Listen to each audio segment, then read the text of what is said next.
Sa bawat kwento ng isang Pilipino, may apat na haligi na lagi nating sandigan: pamilya, paaralan, pamahalaan, at ekonomiya.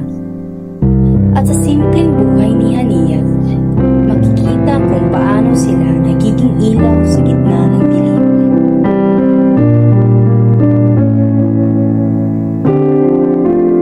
Sa tahanan nagsisimula ang lahat.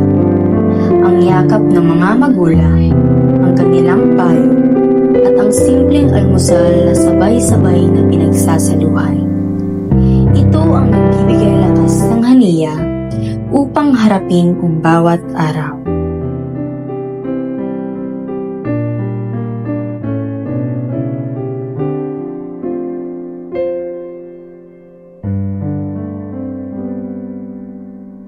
Sa paaralan, natututo siyang mangarap. Dito nahahasa hindi lamang ang kanyang talino, kundi pati ang kanyang pagkatao. Ang mga guro, parang ikalawang magulang, nagtuturo hindi lang ng aralin, kundi ng disiplina at pamana.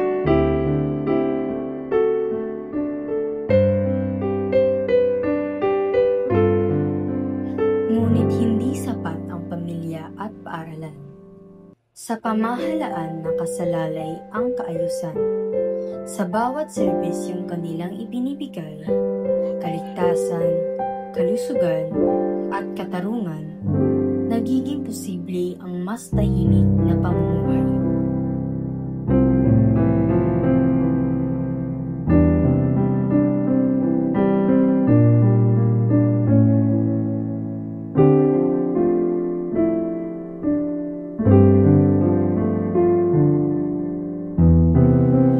Sa ekonomiya naman, nakasalalay ang ating kabuhayan.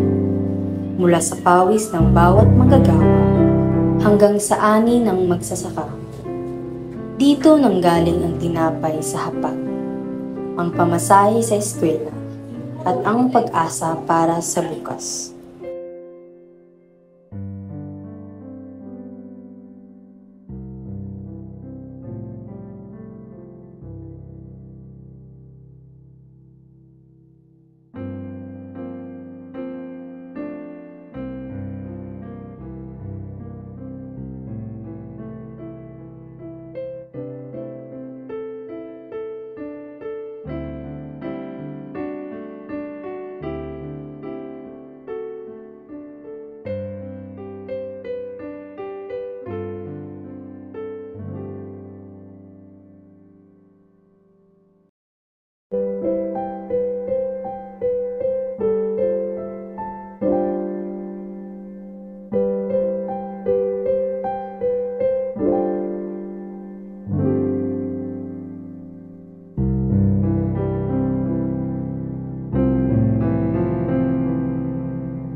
Sa kwento ni Hania, malinaw ang katotohanan.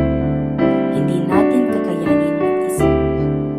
Ang pamilya, paaralan, pamahalaan, at ekonomiya, apat na haligi na magkakaunay. Kapag isa'y bumagsak, dama ng lahat ang bigat. Ngunit kapag nagkaisa, mas matibay ang kinabukasan.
likod ng bawat araw-araw, may mga haliging bumabalikat sa atin.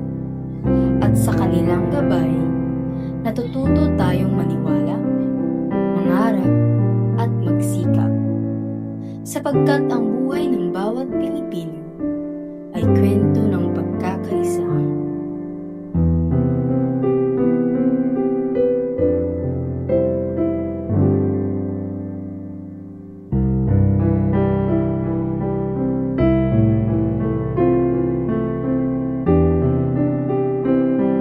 Para sa ako, kung mawad-an ang sa katawan sa mga social institution kay dili siya mag-function well or na ay mahitabo nga dysfunction kay as what I've said earlier, those social institutions are interconnected. So kung na isa nga dili mag-function, maapektuhan ang isa ka institution. So meaning ikaw nga tao nga ga-rely ka ana sa mga social institution na isa nga dili mag-work, murag maapektuhan sad ka gyud.